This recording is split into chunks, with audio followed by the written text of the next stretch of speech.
कि वो बगल वाला उसने मेरे को अपने मतलब, या वो कहेंगे कि मतलब उस पर हार का ठीकरा आप फोड़ देंगे। अगर एग्जिट पोल जो दिखा रहे हैं यही नतीजे भी कल आते हैं, यही नतीजों में भी तब्दील होते हैं, तो आप कम से कम मंथन करेंगे ना, चिंतन मनन करेंगे कि भैया कहां गलती रह गई, या दूसरे पे ही हर बार ठीकरा फोड़ते रहेंगे, कभी ईवीएम पर, कभी मीडिया पर, कभी एग्जिट पोल खराब है, ये फैंटेसी पोल है और ना जाने क्या क्या। अगर हम हारेंगे, 22 में हम हारे, हमने हार स्वीकार की, हम विपक्ष में बैठ के इनसे सवाल पूछ रहे हैं, कल नतीजे आने दीजिए, हम हारेंगे, हम खुद स्वीकार करेंगे आपके सामने बैठ कर कि हम हार गए।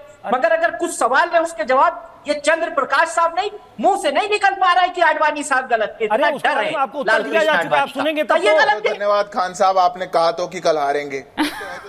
हार जाएंगे तो मान लेते ना, मान लेते संजय जी, आज ही आप चाहते हैं कि मान ले, कल तक नतीजों का तो इंतजार करें। आपको साधुवाद देता हूँ, कल तक के नतीजों का तो इंतजार कर लीजिए, ये एग्जिट पोल ही नतीजे है, या तो ये कह दीजिए तो मान लेते हैं, जब आप लोग यही चाहते हैं कि यही रियल नतीजे, हर तरफ यही बात हो रही है कि नतीजे हो गए, हार जाएंगे तो स्वीकार कर लेंगे क्या करना है, ये तक बात हो रही है अगले। तो वो तो सिद्धार्थ जी की पार्टी तो तैयारी भी शुरू कर चुकी है। आप देखिए बैठकों का दौर जारी है, बैठकों का दौर जारी है, मुलाकातों का दौर जारी है, उन पर भी मैं आऊंगी। हाँ, लेकिन नीतीश जी भग गए, कल जाने वाले थे, आज ही चले गए, 6 बजे की फ्लाइट है, तो ये क्या हुआ ये देखिए जरा, कहीं संजय जी को भी लीजिए जरा ऑनर। भाई जो नीतीश कुमार जी को कल जाना था, शाम को जाना था, प्रधानमंत्री जी से मिले, बिना अमित शाह से मिले चल दिए, आज शाम को 6 बजे, ये क्या हुआ बीच? आज 4 बजे का वक्त उन्होंने मांगा था, 4 बजे का वक्त मांगा था, लेकिन 6 बजे की फ्लाइट की टिकट करा लिया। लेकिन हिमानी जी देखिए क्या है देश का दुर्भाग्य, ये कह रहे हैं चंद्रमोहन जी कि भाई आप उनकी बात मत करो, आडवाणी जी की इतिहास की बात मत करो, उत्तर दिया, लेकिन हमारे प्रधानमंत्री जी नेहरू की बात करते करते 10 साल ने उत्तर दिया, आपको नेहरू की बात की है भारतीय जनता पार्टी ने। इंदिरा ऐसा, नेहरू ऐसा, इंदिरा ऐसा, उत्तर दिया, आपको सुनाई नहीं दिया। पटेल होते तो ये होता, वो होते तो ये होता। नरेंद्र मोदी जी होकर के क्या करेंगे, कभी भी देश के प्रधानमंत्री ने नहीं बताया, 10 सालों में नहीं बताया, इस चुनाव में भी नहीं बताया कि अगले 5 साल का मेरा जानना चाहते हैं क्या। अब सिद्धार्थ भाई बैठे हैं तो स्वाभाविक है उस विजन को यहाँ कुछ ना कुछ जिम्मेदारी का निर्माण तो करना है, आपको बताना तो है कि हमें क्या करना है। भाई देश की जनता 5 किलो पे है, 5 किलो पे चलती रहेगी, ना उसके लिए रोजगार करेंगे, ना व्यवसाय करेंगे, ना शिक्षा देंगे। बताना सिर्फ उनको नहीं है, बताना आपको भी है। पुरोहित जी मैं आ रही हूँ, सिद्धार्थ जी, पुरोहित जी बताना तो आपको भी है कि नतीजे कल कुछ भी हो, आपके पक्ष में हो या ना हो, पर INDIA का क्या होगा साहब, मैं तो ये समझना चाह रही हूँ। पर खच्चे अभी से उड़ रहा है।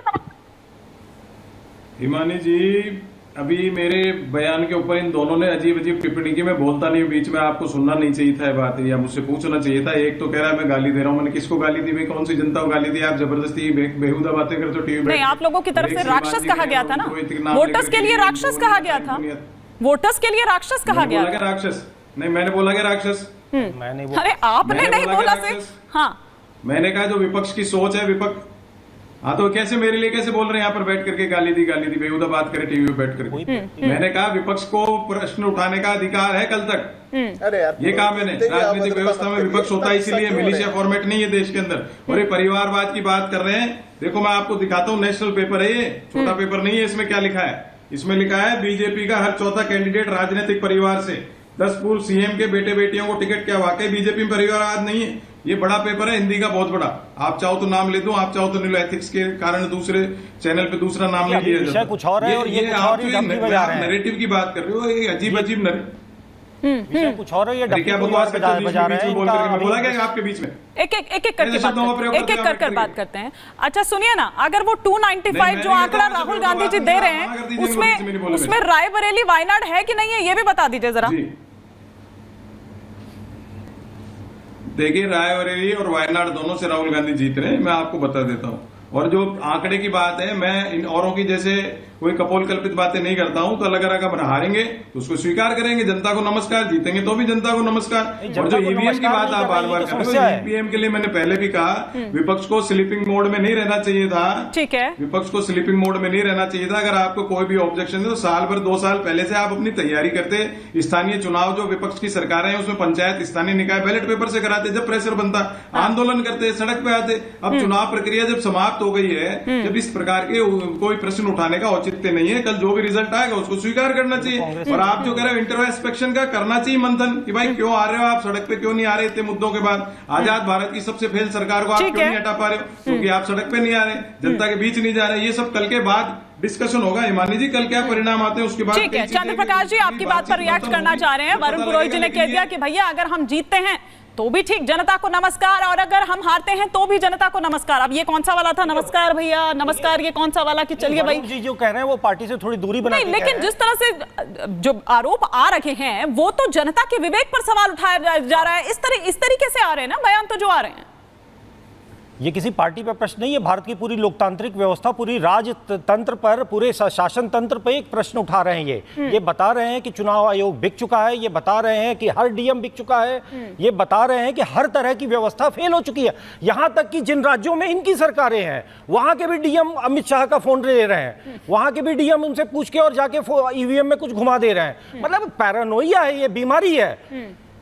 आप इस तरीके से करके देश का नुकसान कर रहे हैं, और देश का ही नहीं अपना तो भी नुकसान कर रहे हैं, और आप ये समझ ही नहीं पा रहे हैं कि आप किस विशेष साइकिल में फंस चुके हैं। एक सवाल आ रही हूँ खान सवाल साहब, ले हाँ, लीजिए, हाँ आप ही से चंद्र प्रकाश जी से ही सवाल। अच्छा ठीक है, पूछ लीजिए। मैं कह रहा हूं, मान लीजिए हम ये कह रहे हैं, मान लीजिए कि हम ये कह रहे हैं कि हमें डीएम सीएम, हमें सीएम को भी इंक्लूड कर रहा हूं, कुछ स्टेट में जहां बीजेपी की सरकार है वहां शक है कि ऑब्जर्वर है और ऑब्जर्वर के नीचे डीएम है, गड़बड़ी कर सकता है। सुन लीजिए, कंप्लीट करने तो आप भी, अगर आपको लग रहा है कि बंगाल में ममता गड़बड़ी कर सकती है तो आप भी चुनाव आयोग से कह दीजिए।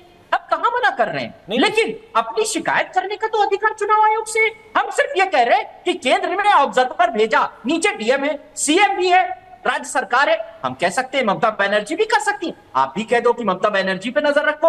अगर हम कह रहे हैं कि जहां बीजेपी की सरकार है वहां थोड़ी खास, चुनाव आयोग कहते हैं ठीक है भाई, हम जो अनुकूल एक्शन होगा हाँ, सुनिए, वो लिए मैं ले रहे हैं। आपका प्रश्न अगर समझ कुछ गया मैं। गड़बड़ी की आप आशंका 2022 से और उत्तर आपको प्रदेश लग रहा है तो आप एक बार कंप्लीट कर लें। हाँ 2022 से उत्तर प्रदेश में आपकी ये समाजवादी पार्टी की नौटंकी हम देख रहे हैं कि ये जहां जहां मतगणना केंद्र होता है उसके बाहर ये लाठी लेके इनके लठैत खड़े होते हैं। उनको पुलिस पे व्यवस्था नहीं, पे विश्वास नहीं, उनको अर्धसैनिक बलों पर विश्वास नहीं, वो लाठी लेके खड़े होते हैं। हाँ। अच्छा, जब वो संदेश भी जारी किया गया है, संदेश भी जारी किया गया है, और जब हार जाते हैं तो फिर ये कहते ईवीएम खराब है। तो या तो आपके लठैत खराब है या ईवीएम खराब है। आपके अपने लठैतों की जांच कराइए पहले। हर चुनाव में ये तमाशा हो रहा है, हम लोग 2017 से देख रहे हैं। ये तमाशा जनता के मन में शक पैदा अच्छा करता है। मैम देखिए, मीठा आप देखिए, मीठा एक बात, गप गप और तीता तीता थू थू। देखिए बगैर सबूत के कुछ मत कहा करें। अरे मैं सबूत, आज अभी रिपब्लिक चैनल पे खबर चल रही है कि उत्तर प्रदेश के मऊ में, सुनिए सबूत मांगा आपने, सबूत मांगा, सबूत सुनिए। रिपब्लिक चैनल पे आज ही विजुअल चल रहा है कि उत्तर प्रदेश के मऊ में आपके लठैत खड़े हैं। मतगणना केंद्र पे समाजवादी पार्टी के लठैतों की तैनाती है। लाठी से मार मार के ठीक कर दिया जाता, ठीक है। अगर लठैत खड़े होते तो सरकार हमारी होती। उस जिले का नाम बताइए जहां पर समाजवादी के लोगों ने, जहां पर गिनती हो रही थी वहां पर गड़बड़ी की थी। जिले का नाम बताइए। ऐसे मऊ जिला, मैं जो दिल्ली में लोग बैठे हैं, एक फाइनल कमेंट संजय जी से, ठीक है ठीक है। में गए नहीं, उत्तर जिला प्रदेश में खबर चल रही है रिपब्लिक चैनल पे, ग्राम है पता नहीं, कितनी पंचायत है पता नहीं, कितने ब्लॉक है पता नहीं, दुनिया भर की बात करेंगे। वो पोलिंग की आप जगह बताइए जहां पर बता तो रहा हूं, कितनी बार उस जगह पर क्या बवाल हुआ, गिनती की जगह पर। अरे मैं बता रहा हूं आपको, रिपब्लिक चैनल पे खबर चल रही है। सुनना ही नहीं चाह रहे हैं, सुनना ही नहीं चाह रहे।